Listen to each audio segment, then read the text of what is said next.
La ley de Jehová es perfecta, que convierte el alma. El testimonio de Jehová es fiel, que hace sabio al sencillo. Los mandamientos de Jehová son rectos, que alegran el corazón.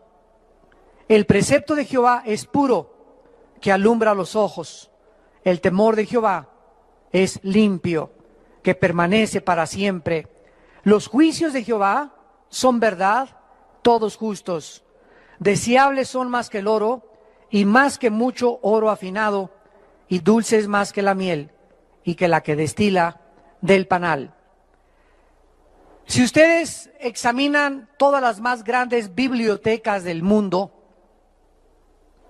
en Nueva York, en Washington, en París, en Inglaterra, en Japón, etcétera, etcétera, no van a ustedes a encontrar ningún libro en los millones de volúmenes de literatura que existen en el mundo como la Biblia.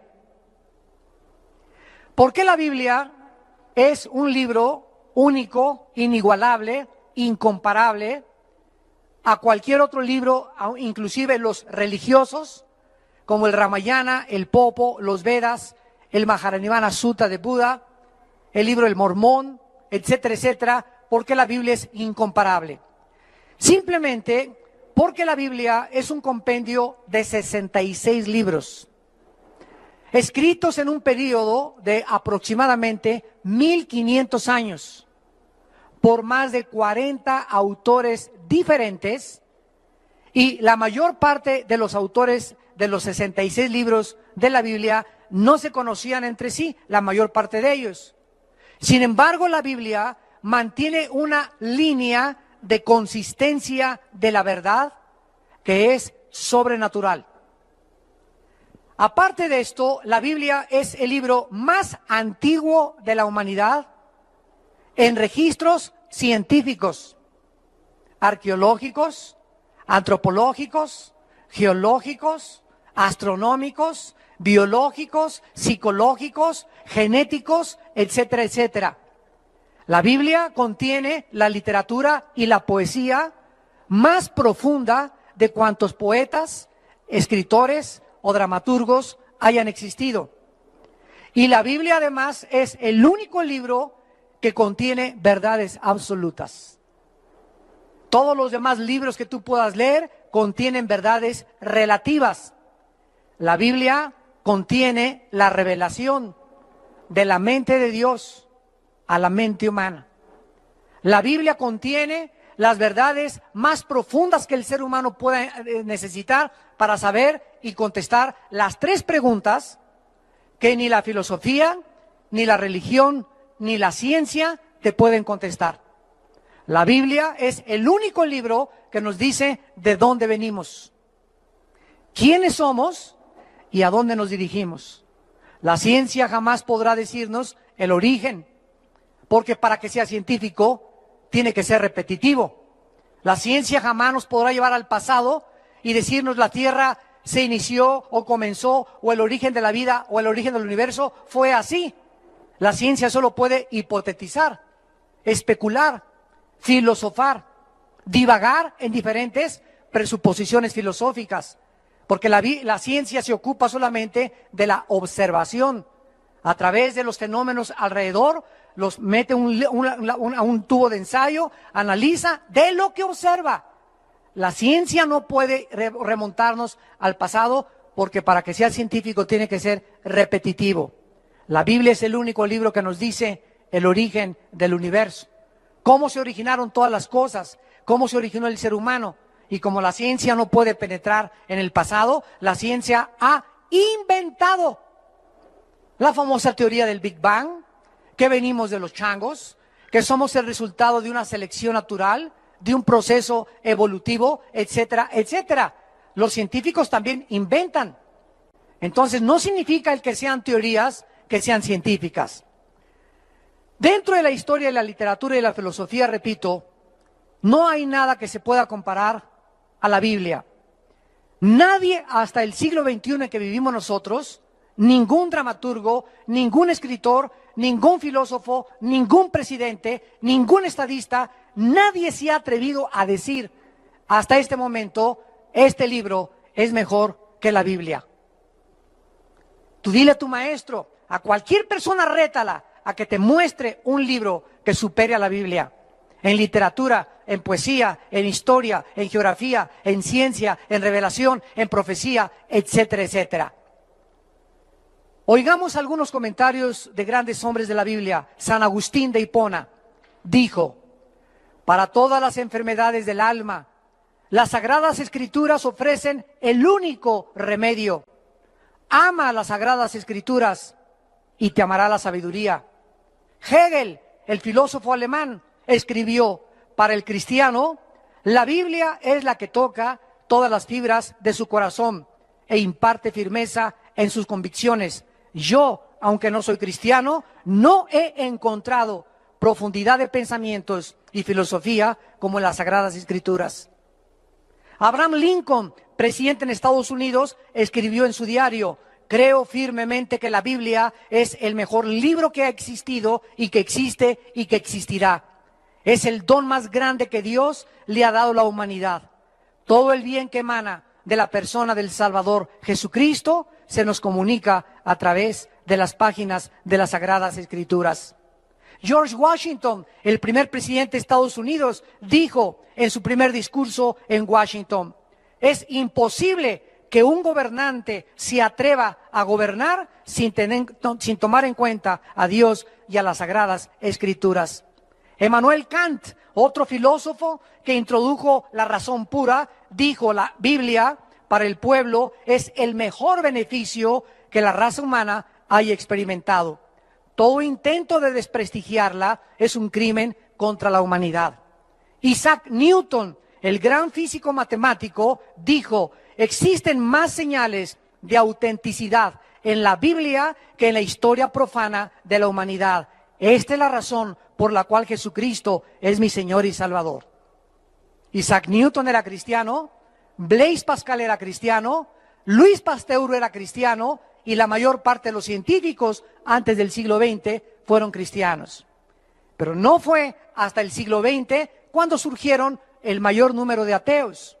Y paralelamente a que el siglo XX fue el siglo donde más descubrimientos científicos y más avances tecnológicos la humanidad ha tenido, fue el siglo donde más ateos ha tenido la historia, como Sigmund Freud, Carlos Marx, Carlos Darwin, Friedrich Nietzsche, Ingersoll, Hitler, Jean-Paul Sartre, Carlos Sagan, etcétera, etcétera.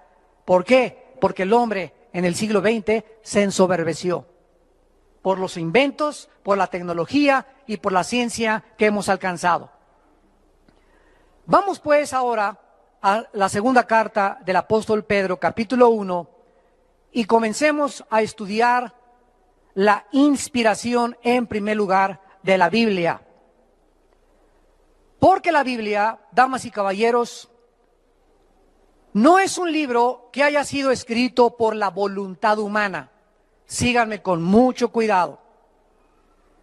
Los escritores de la Biblia como Moisés, David, el apóstol Pedro, Lucas, el apóstol Juan, el apóstol Pablo, no tomaron libros o pergaminos y comenzaron a escribir de su imaginación o lo que ellos creían, sino que cuando juntamos los 66 libros de la Biblia, escritos en un periodo de 1500 años, donde la mayor parte de los autores eran pescadores, obreros, carpinteros, reyes, estadistas, profetas, y casi ninguno se conoció entre ellos, encontramos que todos ellos hablan de lo mismo.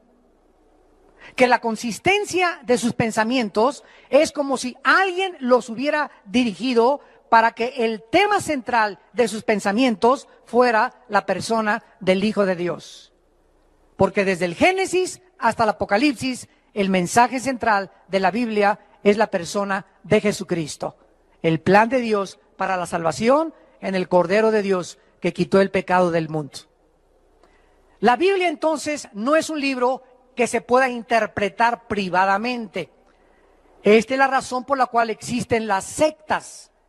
¿Qué es una secta? Un grupo determinado de personas que tienen un líder y que el líder lee Apocalipsis y dice: no, yo creo que estas cabezas son las cabezas del chupacabras. O no, yo creo que los 7 espíritus significan las 7 demonios que salieron no sé de dónde. Y pues yo creo que esto significa aquello y el otro. Y cuando la gente comienza a interpretar la Biblia de acuerdo a lo que yo creo, a lo que yo me imagino, es cuando comenzamos a proferir herejías. Cuando comenzamos a salirnos totalmente del camino, y por eso se forman las sectas. Por ejemplo, ahorita en Puerto Rico hay un hombre que se llama José Luis Miranda y que dice que es el anticristo. 100,000 personas se han marcado ya con el símbolo del 666. ¿Quieren ustedes ver esto? Métanse a internet en la página creciendoenlagracia.com. Creciendoenlagracia.com. Ahí sale este hombre, sus mensajes. Nada más que no le vayan a mandar cartas, No se queden ahí. Y ahí vas a ver cómo se está marcando la gente de su iglesia. Más de 100,000 personas. ¿Cómo puede la gente creerle que esa persona diga que él es el anticristo? Que no existe la verdad, que no existe el infierno, que no existe el cielo, que no existe el pecado. Todo esto, ¿por qué? Porque la Biblia la interpretaron privadamente. Y en 2 de Pedro, capítulo 1, versículo 19 al 21, el apóstol Pedro nos lo explica. 2 de Pedro, capítulo 1, versículo 19. Tenemos también la palabra profética más segura, a la cual hacéis bien en estar atentos como a una antorcha que alumbra en lugar oscuro, hasta que el día esclarezca y el lucero de la mañana salga en vuestros corazones.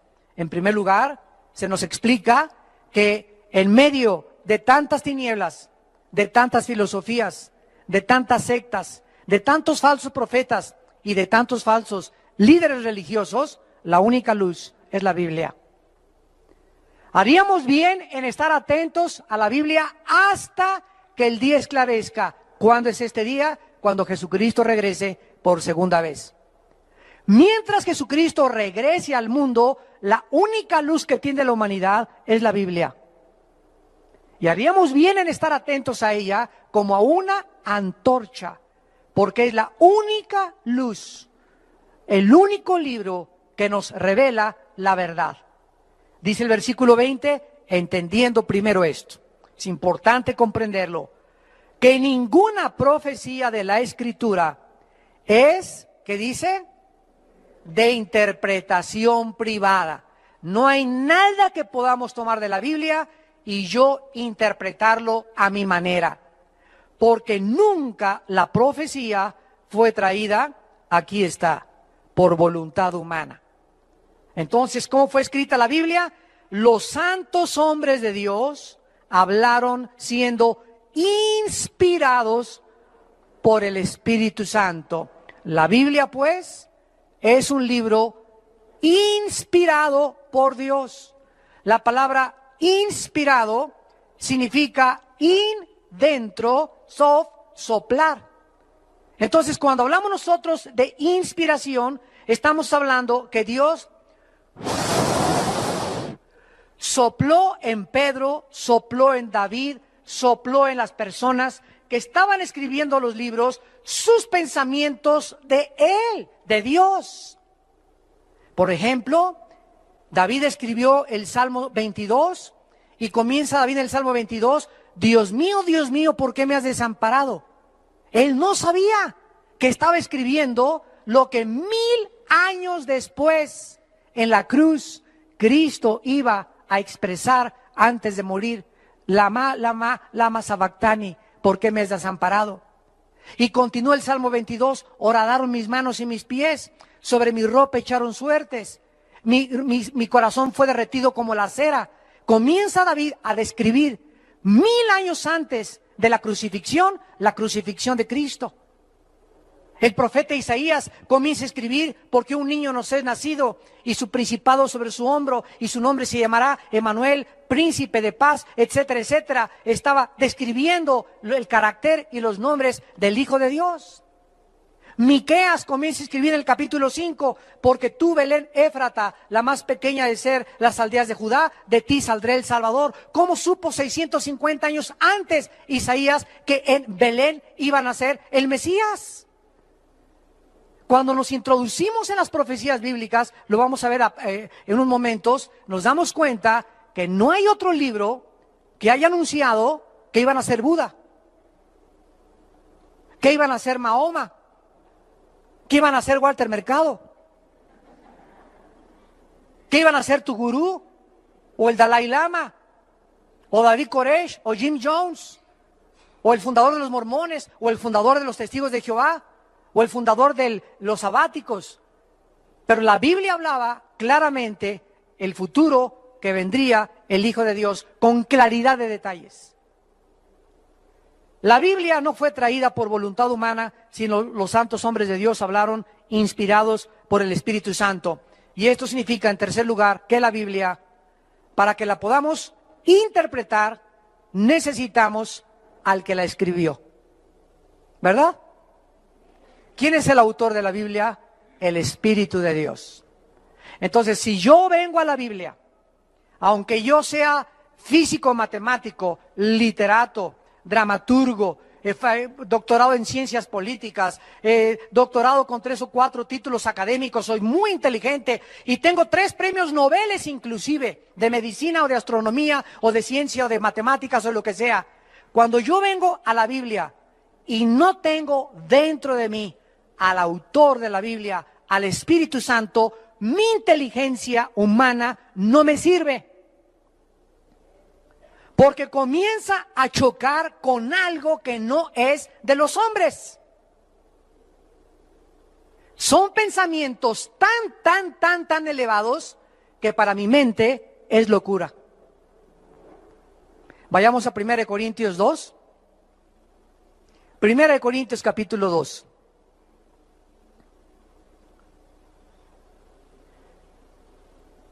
Y dice el versículo 10 en adelante, 1 Corintios 2, versículo 10 en adelante, pero Dios nos las enseñó. ¿Eso dice? La Biblia se revela. La Biblia viene a la mente humana por revelación. Miren, la mente humana tiene un límite, porque somos finitos. Por eso Friedrich Nietzsche, Jean-Paul Sartre, Adolfo Hitler y los grandes ateos se han vuelto locos al final de su vida, porque no entendían a Dios y lo querían entender con su mente. Y el razonamiento y las conclusiones filosóficas humanas no sirven para cruzar esta línea a donde llega el límite o la finitud de la inteligencia o del intelecto humano. Para cruzar el intelecto humano y el razonamiento humano y poder trasladarnos a la dimensión donde la mente natural no puede comprender las cosas que son más allá de la mente natural, necesitamos que de este mundo dimensional espiritual entre alguien a nuestra mente y nos revele el mundo que trasciende mi capacidad finita de poder razonar. ¿Capisce?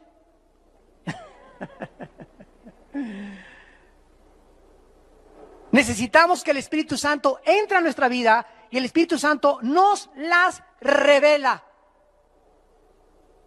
Todo es por revelación. Dios nos las reveló a nosotros por Einstein.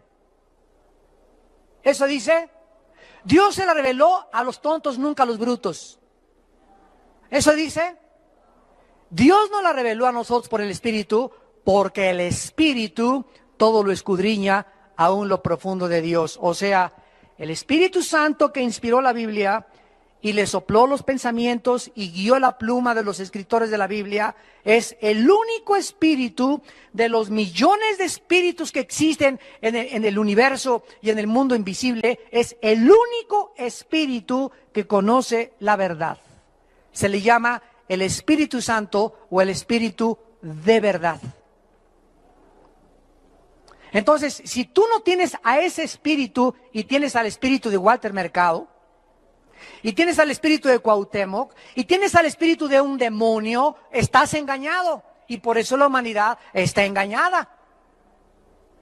A Hitler se le metió otro espíritu que no era el Espíritu Santo, y el espíritu que se le metió a Hitler le dijo: tú puedes crear una super raza, la raza aria.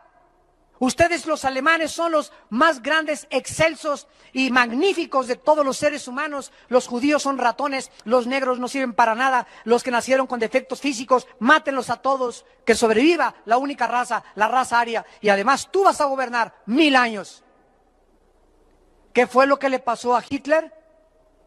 Que antes de que pudiera confrontar su derrota cara a cara, se suicidó.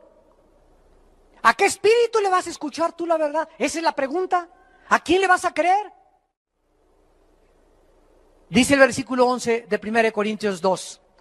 Porque ¿quién de los hombres sabe las cosas del hombre, sino el espíritu del hombre que está en él?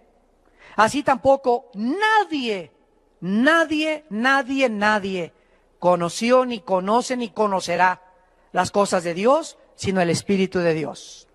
Este fue el grave error del doctor psicólogo, padre de la psicología, Sigmund Freud. Este hombre, igual de niño, sus papás le enseñaron la Biblia. Y comenzó Freud en su juventud a rechazar la Biblia. Y comenzó a creer que en sus pensamientos se encontraba la verdad. Y comenzó a interesarse en la conducta del ser humano.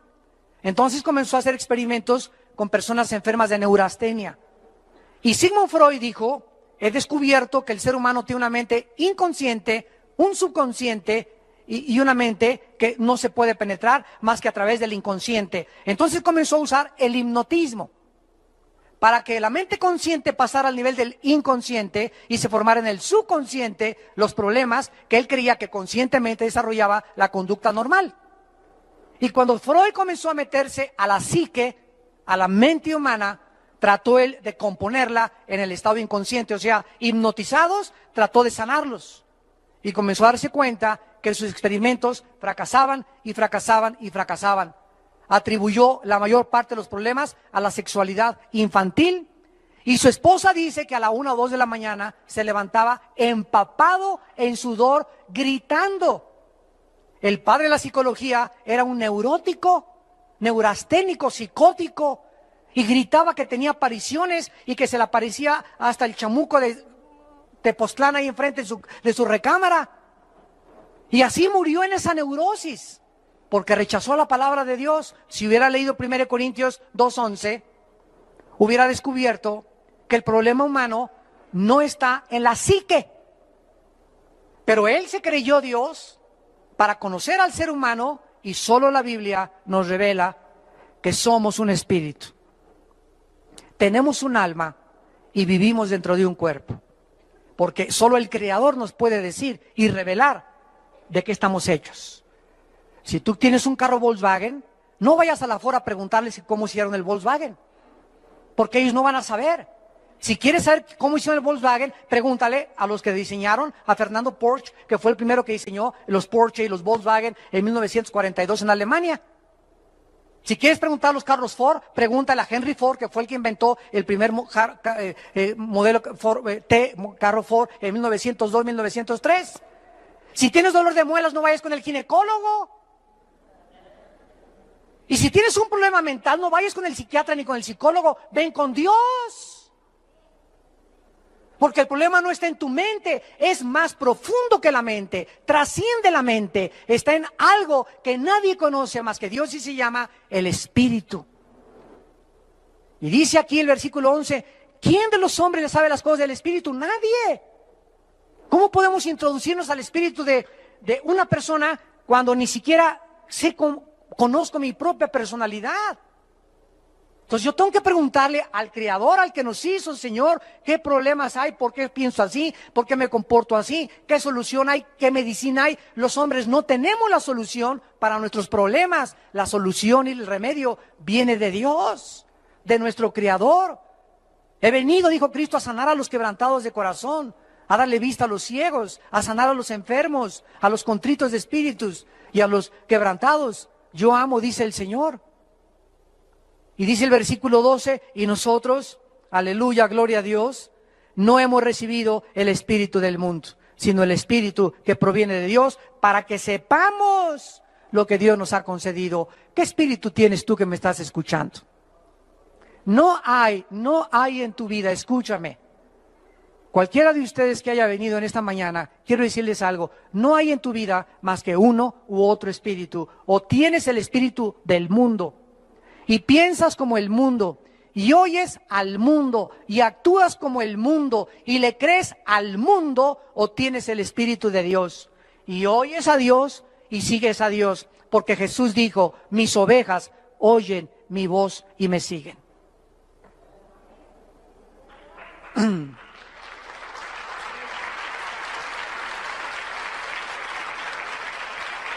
Ahora el versículo 14, que es el que nos atañe y compete, dice así, versículo 14, pero el hombre natural en la Biblia es aquel que no tiene el Espíritu de Dios, el que tiene el espíritu del mundo. El hombre natural no percibe las cosas que son del Espíritu de Dios, porque para él son locura y no las puede entender, porque si han de razonar, dice, no, dice si han de discernir. Y por eso escuchas tú en la televisión y en Discovery Channel y en History Channel y los comentarios en televisión y aquí la Biblia. Yo no entiendo cómo puede un Dios justo mandar matar a los cananeos, y esto es una contradicción. Y aquí la Biblia, yo no entiendo que el infierno, y comienzan a tratar de atacarla, agredirla, porque el hombre agrede y ataca lo que no entiende. ¿Por qué no la entienden? Porque no tienen al Espíritu de Dios.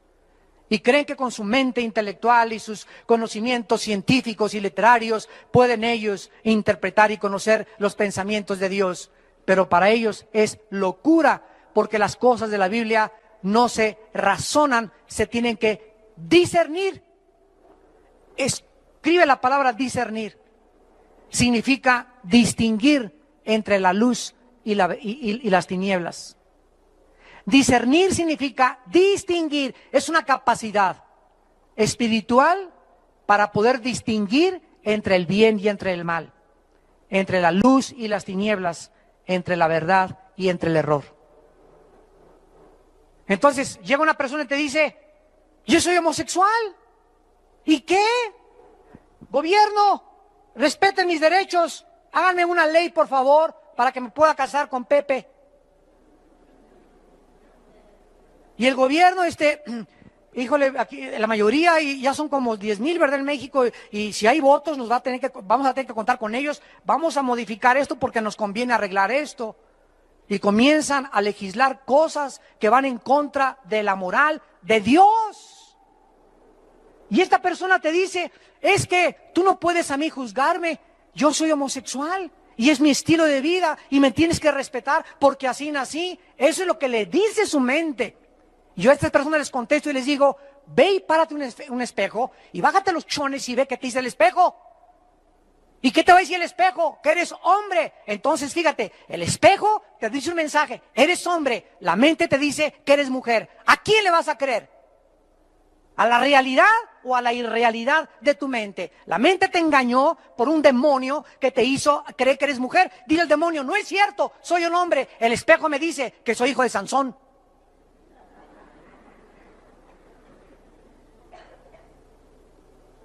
Las mentiras de los espíritus que tratan Britney Spears, Madonna, Elvis Presley, cantantes, deportistas, estadistas, políticos, engañarlos y distorsionar totalmente los pensamientos que Dios tiene para nuestra vida. Dios me dice, eres hombre, te crié con órganos masculinos reproductivos para que seas viril, para que seas no macho, ¿verdad? Sino para que seas una persona que puedas velar por tu familia, para que te puedas enfrentar a la sociedad. Te di capacidades que a las mujeres no les di. No trates de hacer así las manitas cuando te puse manos duras. Ni camines quebrado, camina como soldado. Pero algo en tu mente te ha hecho creer que camines como aleluya, como alelí. Te duelen las manos como mariposón.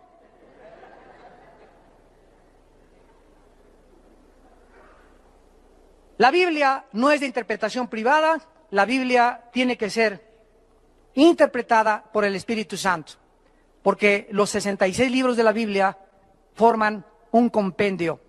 Entonces, si yo quiero estudiar Apocalipsis y me meto a Apocalipsis, a estudiar Apocalipsis, sin antes haber estudiado Daniel y Ezequiel, me voy a empachar.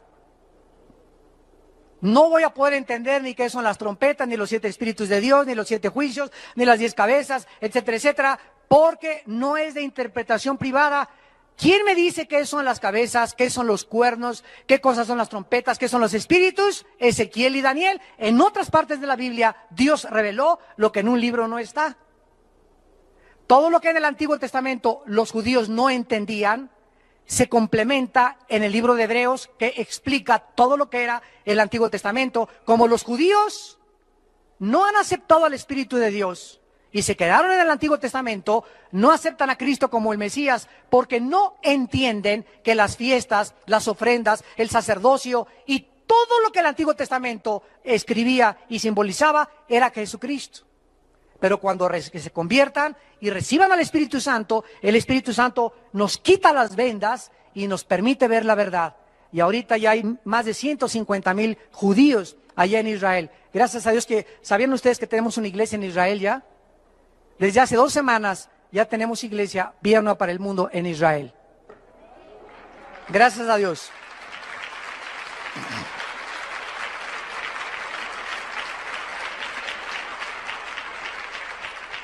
Vayamos a 2 de Timoteo, capítulo 3. 2 de Timoteo, capítulo 3.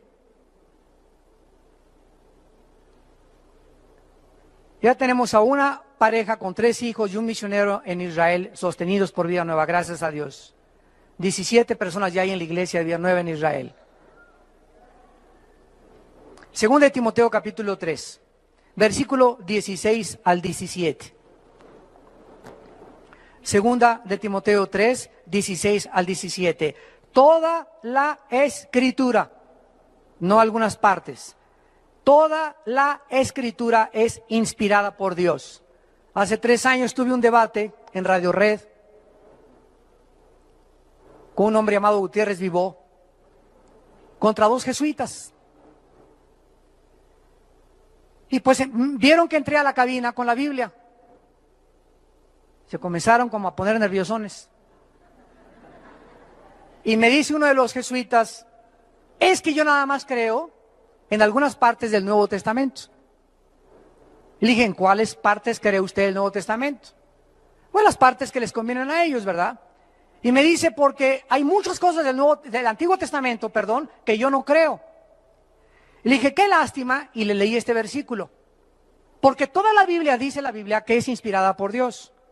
Y Jesucristo, cuando vino al mundo, antes de morir, comenzó a caminar con los discípulos por la playa y les dijo, oh insensatos y tardos en entender lo que los salmos, Moisés y los profetas escribieron de mí.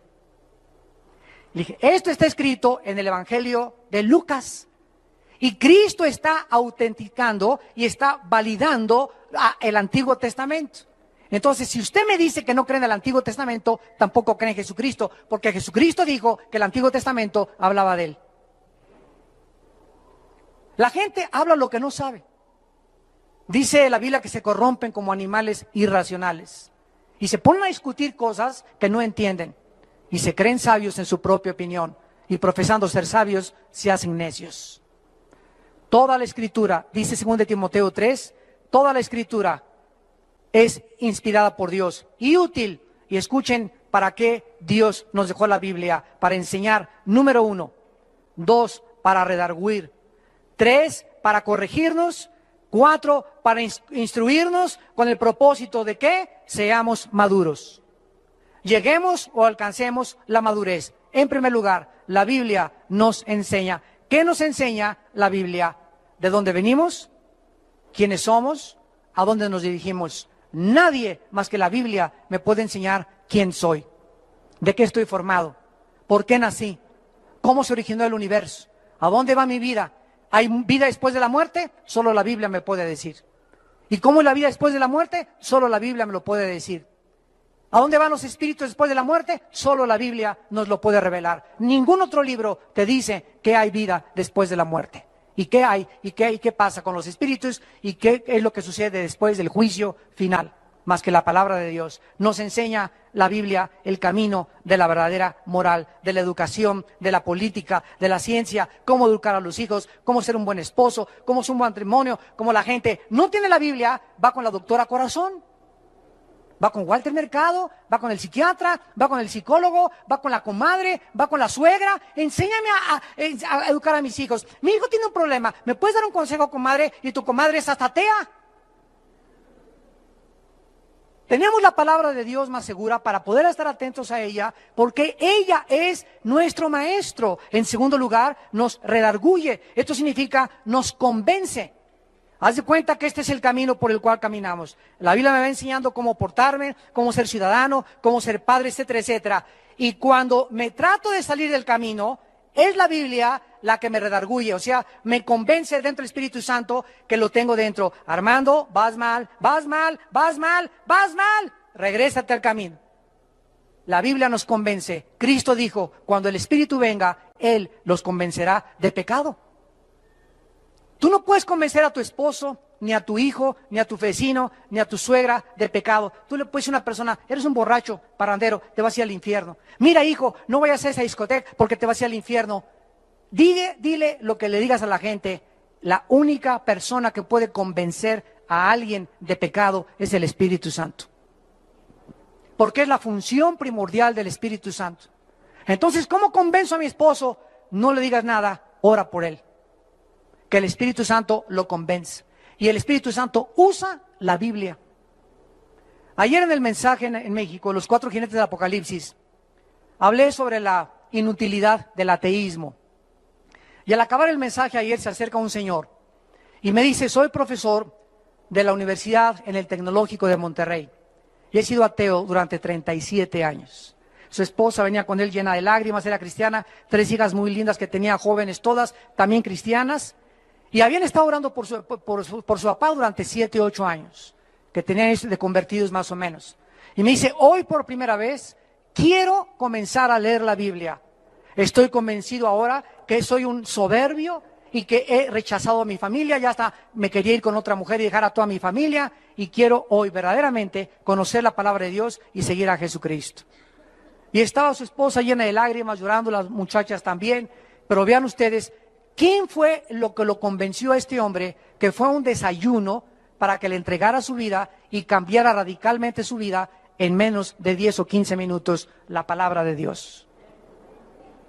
Por eso cuando tenemos desayuno les decimos a ustedes, traigan personas no cristianas. Trae a tu abuelita, trae al jefe de tu trabajo. Si tienes carga por alguien de tu familia, invítalo. Solo oyendo la gente la palabra de Dios se puede convertir. Porque el Espíritu Santo usa la Biblia. No usa la sabiduría humana, usa la Biblia. En tercer lugar, la Biblia nos corrige. No solamente nos convence regresar, sino que nos enseña cómo regresar al camino. ¿Eres cristiano? ¿Eres cristiana? ¿Tienes al Espíritu Santo y te caíste ayer del caballo? ¿Te caíste hace una semana del caballo? ¿Fornicaste con tu novio hace 3 días? ¿Ya te besuqueaste y dejaste que tu novio te pusiera las manos en tu cuerpecito? ¿Ya pecaste? ¿Ya viste pornografía? La Biblia te dice cómo regresar a Dios. No te quedes llorando ni lamentándole. Confiesa tus pecados y la sangre de Cristo nos limpia de todo pecado. No te quedes ahí tirado como Judas, que se pegó un tiro y se suicidó. Se ahorcó.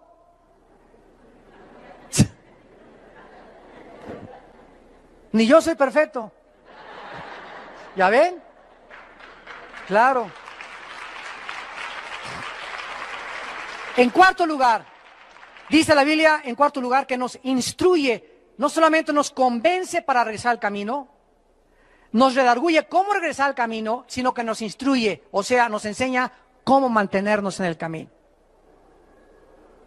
Ya que regresaste, ya que le pediste perdón a Dios, ahora Jesús te dice en esta mañana, no te sueltes de mi mano. Te caíste y te fuiste y pecaste porque te soltaste de mi mano.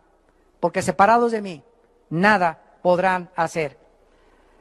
Veamos en penúltimo lugar el poder de la Biblia, porque la Biblia no solamente no fue escrita por hombres de su propia imaginación, fue inspirada por Dios. nos enseña, nos redarguye, nos corrige, nos instruye, pero también la Biblia nos transforma interiormente. Segunda de Corintios 3, versículo 18. Hoy en la mañana, en el mensaje que les di acerca del quebrantamiento, les dije lo siguiente: todos hemos nacido con una concha, con una caparazón. Les dicen a muchos el caguamo. Como tortugas así, traemos algo que no queremos que la gente se asome a mi vida secreta, a mi vida interior. A mi esposa no le quiero revelar realmente lo que yo siento ni lo que yo expreso porque tengo miedo que me lastime. Porque tal vez mi exesposa o mis otras 3 maridos anteriores me lastimaron y comenzamos a protegernos de que ya nadie más se acerque a nosotros, ya no podemos darle la amistad a nadie porque al que le di la amistad me traicionó, y comenzamos a tratar de construir una concha para que ya nadie se acerque ni conozca nuestros sentimientos. Y esta capa, este caparazón, Dios lo va a tener que romper. Porque Dios no puede trabajar en tu vida mientras tú no tengas una apertura y puedas decirle claramente a Dios: Señor, no tengo miedo de volver a amar. Mis otros 3 maridos y mis 5 mujeres anteriores me traicionaron, etcétera, etcétera. A mi 6ª mujer, a mi 6º marido, lo voy a volver a amar. Y si él me quiere volver a traicionar, o si ella me quiere volver a ver la cara, es un asunto con ella y contigo, Señor. Pero yo nunca quiero perderme la facultad que tú me has dado de amar. Porque cuando amamos es cuando somos felices. Y el amor no es interesado, el amor no tiene envidia, el amor no es indecoroso, el amor no busca lo suyo, todo lo sufre, todo lo espera, no guarda rencor. Entonces, no necesitas ser feliz si te aman o no te aman. Tú puedes, aunque no eres amado, ser feliz, porque nuestra felicidad no depende del que nos ama, sino de Dios. Y si tú sabes si Dios te ama y la gente no te ama, no dependes para ser feliz de la demás gente. Porque toda la vida serías infeliz, porque estamos rodeados de lobos, de coyotes y de hienas. Y de mazacuatas y cascabeles. Por tanto, 2 Corintios 3:18, nosotros todos, mirando a cara descubierta, como en espejo la gloria del Señor, somos, ¿qué dice? Transformados de gloria en la misma imagen como por el Espíritu del Señor. Vean ustedes, mirando, al mirar la Biblia, no dice mirando Calimán, ni las telenovelas, mirando con un espejo la gloria en la Biblia. Al mirar la Biblia, al leer la Biblia, al meditar la Biblia, al memorizar la Biblia, algo internamente está sucediendo en tu vida y en mi vida. Y esto, algo que está sucediendo, cada vez que leo la Biblia, que la oigo, que la medito, me está cambiando, me está transformando. La palabra metamorfosis, cambio de forma internamente. Por afuera cada vez más canas, más arrugas, el corazón late menos, el hígado, los riñones, por afuera todo se está deshaciendo. Pero por dentro, dice la Biblia, nos estamos renovando, transformando, porque pronto nos vamos a salir como los gusanos y como el gusano de seda y la mariposa de este caparazón, y el cuerpo viejo tirado se va a quedar en la tumba, y aquel que estaba siendo renovado va a salir para volar eternamente con el Señor. Imagínate cuando mueras no puedas ni hacer así. Porque nunca transformaste, nunca cambiaste tu vida interior, siempre, y siempre amargado, y siempre con problemas, y nadie me hizo feliz, y nadie me quiere, y no me rechazan, me dicen Anita la huerfanita. Y nunca entendiste lo que dice en 2 Corintios 4, versículo 7, ahí mismo. En el versículo que sigue, el capítulo que sigue, 2 Corintios 4, 17, pero tenemos este este tesoro en vasos de barro para que la excelencia del poder sea de Dios y no de nosotros. Y dice el versículo 16 y 17, por tanto, no desmayamos. ¿Tienes al Espíritu Santo? ¿Tienes al Espíritu Santo? ¿Saben ustedes cuál es una de las indicaciones que una persona tiene al Espíritu Santo? No se rinde. No se da por vencida.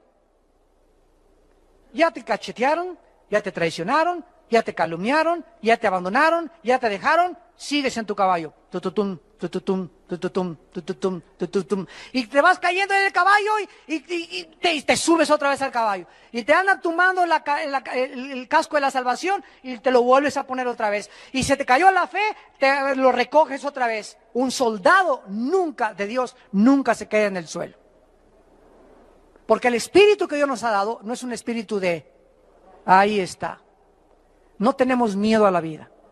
Es verdad que muchas veces tememos y nos animamos, pero no nos dejamos abatir por el desánimo y desmayados, y ya no puedo, y me dicen, Gutierritos, ya no voy a hacer nada en la vida, yo de aquí ya no me voy a levantar, ya no voy a encontrar nunca esposo, ya nunca voy a encontrar novio, ya me dicen, Betty la fea.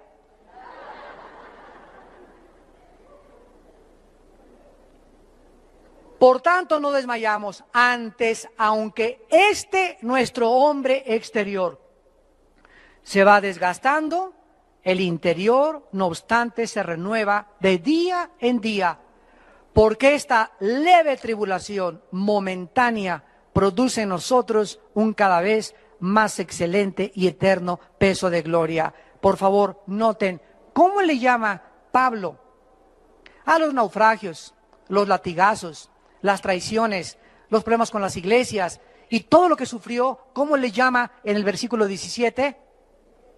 ¿Cómo le llama? Leve. ¿Y cómo le dice? Momentáneo, o sea, temporal. Todo lo que nos ha pasado y lo que nos falta por pasar es leve y temporal comparado con lo que nos está esperando.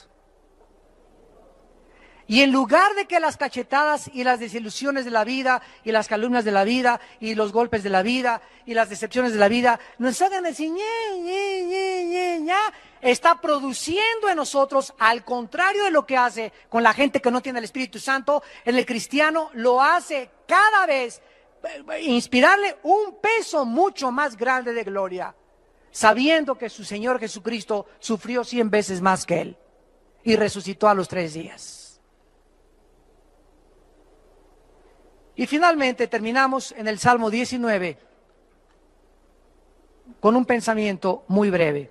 En el Salmo 19, la Biblia tiene varios nombres. Versículo 7 al versículo 9. Se le da varios nombres a la Biblia porque no sería suficiente solamente decir Biblia. Por cierto, la palabra biblos, de donde viene la palabra Biblia, significa el libro de los libros. Libro de libros es lo que significa el vocablo biblos en latín. La Biblia se llama, en el versículo 7, la ley de Jehová, el testimonio de Jehová. En el 8, los mandamientos y el precepto de Jehová. En el 9, el temor de Jehová y los juicios de Jehová. Todos estos nombres atribuidos a la Biblia describen diferentes facetas de la Biblia y el poder de la Biblia para poder cambiar nuestra vida interior. Y cuando un cristiano, por eso hay algo que a mí me abruma, me molesta, me entristece y me da también mucho coraje, llegar a un estudio bíblico, venir el domingo a la iglesia y ver que solamente 3 o 4 personas trajeron su Biblia. Vamos a tomar un café a algún lado con algún hermano, ¿verdad? Y es lindo, ¿verdad?, que podamos traer los dos la Biblia. Traen la Biblia en la cajuela de guantes, una Biblia para cuando me paren el tráfico, cuando entra a la peluquería, cuando vaya al banco. Tengo otra Biblia en el baño, cuando visito el trono de Dios, cuando voy a hacer otras cosas, en mi cuarto, en el baño, en el carro, en todos lados encontramos algo que pueda alimentar nuestra alma. Y si nosotros no amamos la Biblia y no la leemos cuando nos levantamos y cuando nos acostamos y no le damos a la Biblia la prioridad, con todo el corazón la debemos amar y meditar en ella día y noche y no la memorizamos, Si yo les dijera a todos ustedes ahorita, nadie levante la mano, pasen todos los que se saben el Salmo 23, ya no el 119, el Salmo 23 nada más, pasen y díganlo de memoria, el Salmo 23 nada más. Pasen por favor todos los que saben, cítenme 25 versículos de memoria. Díganme quién se sabe Juan 10 de memoria. Díganme ustedes, ¿cuántos de ustedes han memorizado 10 versículos del Salmo 119? ¿Cuántos de ustedes pasarían al frente? No levanten la mano. Pero examina tu corazón en esta mañana y estás jugando al cristiano.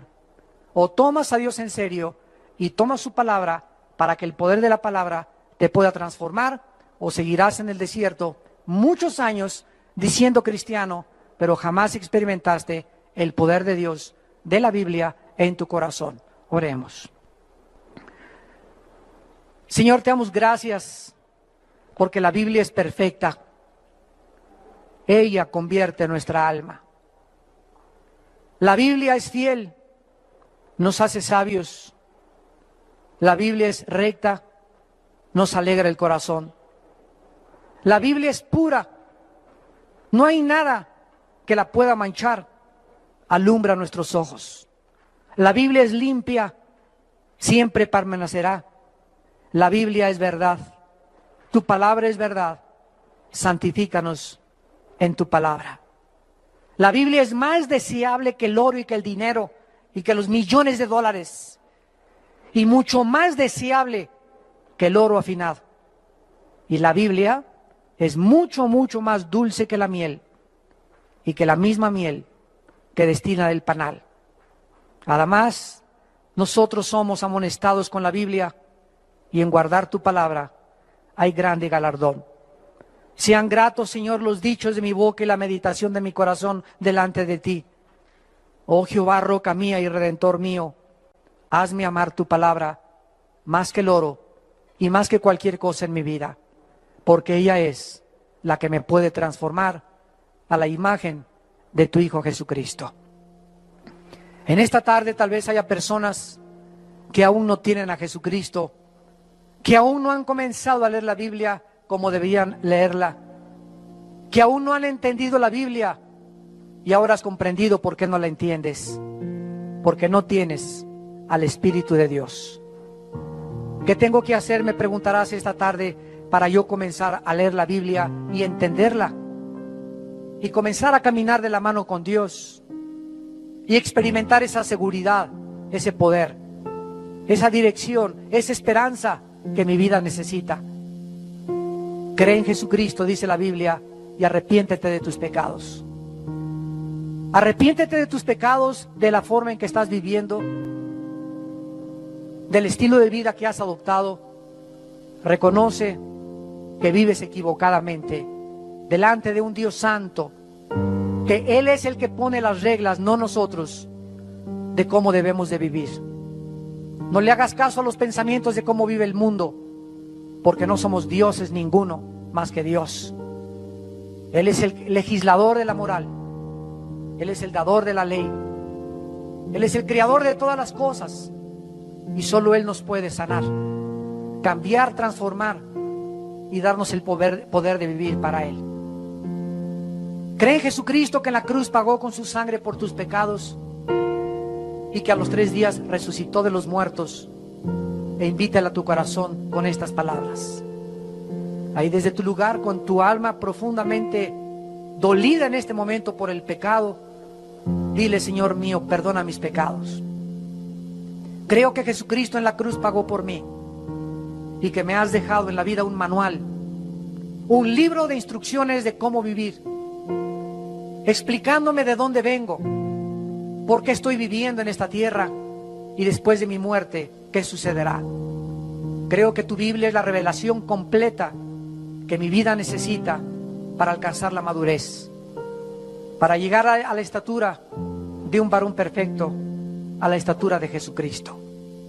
Te pido, Jesús, que entres a mi vida como mi Señor y mi Salvador, y te pido que me des el poder y la claridad de mente para entender tus pensamientos, en el nombre de Jesús. Amén. Y tú no tienes que salir por esa puerta como entraste. Tú puedes salir en esta tarde tocado por el Espíritu de Dios, La Biblia dice, cuando oigas mi voz, no te endurezcas. Es Jesús el que te está invitando a que vengas a Él. No te invito a ninguna religión. Te invito a que vengas a una cruz, donde Él dio su vida por ti y donde Él quiere entrar a tu vida y transformar tu vida a través de la Biblia. Alguien más, antes de irnos y despedirnos, quisiera ponerse de pie y salir con Jesucristo en su corazón. Alguien más.